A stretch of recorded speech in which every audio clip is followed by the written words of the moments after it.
có thằng mỏng tới trăm ca tiết bật thờ một lần khó quá cái sờ bài chất đấy nè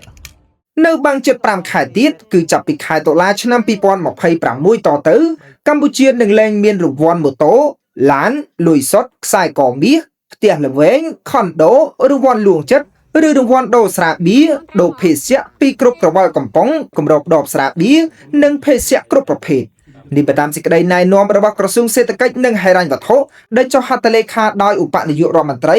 ตรีกระทรวงเศรษฐกิจนึ่งให้รันวัตถุลูกโอนปอนมณีรถได้บานจิมไซการปีดาวไข่อุสพีกันล่องตันดีเนี่ยคลอมเมื่อนั่งเนี่ยจุดนี้สกปรกความตรอยจุปูวิเทนการระบารอดดีปัตตาปุกอดบารมท่าวิเทนการนี้นึ่งมันเซอร์เมียนประสิทธิภาพบางกัมพูชีมันเมียนฉบับกรุบกรองเครื่องสวังหรือเพศไอมุตีdục mình mà rồi thái phê là nghĩa phi rồi ha này đi phi rồi haปีหมกนี่กล่าวปีบ่ไรยมมือเคยทางเวียกำปงแต่ยอมยิงสังคมมาเยอะอย่างคลั่งเวียมันตรำแต่ปะปอดเอาสกปรกไปมันปะปอดเอาระเบียบเรียบร้อยสังคมเวียทำนกนวมเรียพักสีใจโลลากับจักนี่เจ้าดาวខ្ញុំចង់ឃើញការលុបចោលទាំងស្រុងនៅការផ្សាយពាណិជ្ជកម្ម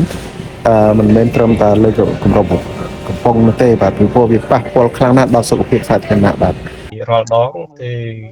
អាជ្ញាធរដែលពាក់ព័ន្ធគឺត្រឹមតែជូនតំណែងប៉ុន្តែការអនុវត្តយើងឃើញថាចេះតែវិជារហូតហើយយើងឃើញថាពិធីសាស្ត្រនេះវាគ្មានប្រសិទ្ធភាពទេបើសិនជានៅតែបន្ត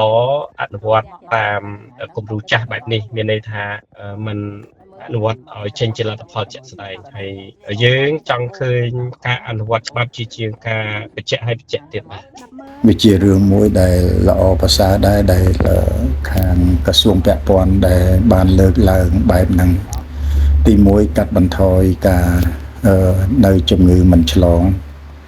ដូចជាជំងឺទឹកនោមផ្អែមជំងឺអាស៊ីត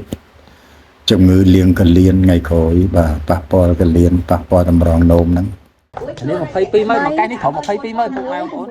ទន្ទឹមនឹងនេះប្រជាប្រដ្ឋមួយចំនួនលើកឡើងថារង្វាន់លើក្រវិលកំប៉ុងនិងគម្របដបជាអន្ទាក់តាក់ចិត្តឲ្យពួកគេខំផឹកភេសជ្ជៈនិងស្រាបៀរដើម្បីតាមយករង្វាន់ពលរដ្ឋមួយចំនួនគាំទ្រវិធានការរបស់រាជរដ្ឋាភិបាលហើយថាវិធានការនេះអាចនឹងធ្វើឲ្យពលរដ្ឋខ្មែរសល់លុយនិងមានសុខភាពល្អទោះបីតែវិជាក៏ដោយទឹកថ្ងៃជឿក៏ដោយ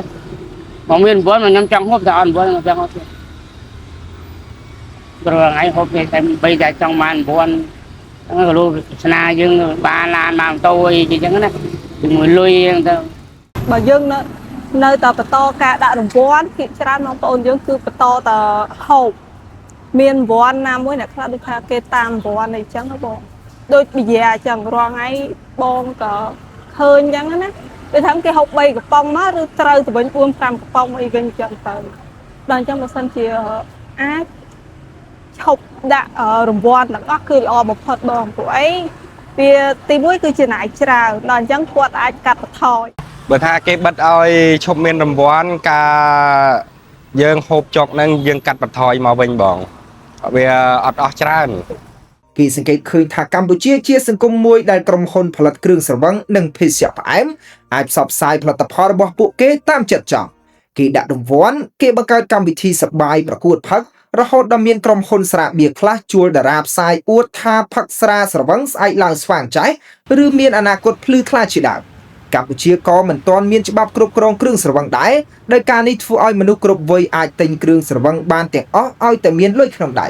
គ្រឿងស្រវឹងនៅកម្ពុជាក៏បើកលក់24ម៉ោងដោយទៅនឹងម៉ាស៊ីន ATM ធនាគារដែរក្រសួងសុខាភិបាលធ្លាប់បញ្ជាក់ថាការប្រើប្រាស់ផលិតផលគ្រឿងស្រវឹងបង្កបញ្ហាសុខភាពនិងជំងឺច្រើនជាង200ប្រភេទរួមមានជំងឺក្រិនថ្លើមជំងឺមហារីកជំងឺសរសៃឈាមបេះដូងជំងឺទឹកនោមផ្អែមនិងជំងឺលើសសម្ពាធឈាមជាដើមក្នុងឆ្នាំ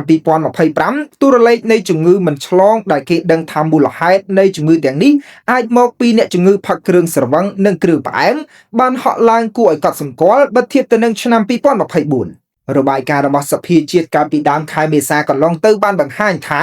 ចំនួនអ្នកស្លាប់ដោយសារតែជំងឺមិនឆ្លងឈានដល់កម្រិតអាសន្នដែលជារៀងរាល់ថ្ងៃមានពលរដ្ឋខ្មែរប្រមាណ164អ្នកស្លាប់ឬស្មើនឹងប្រមាណ60000អ្នកស្លាប់ក្នុងមួយឆ្នាំដោយសារតែជំងឺមិនឆ្លងទាំងនេះ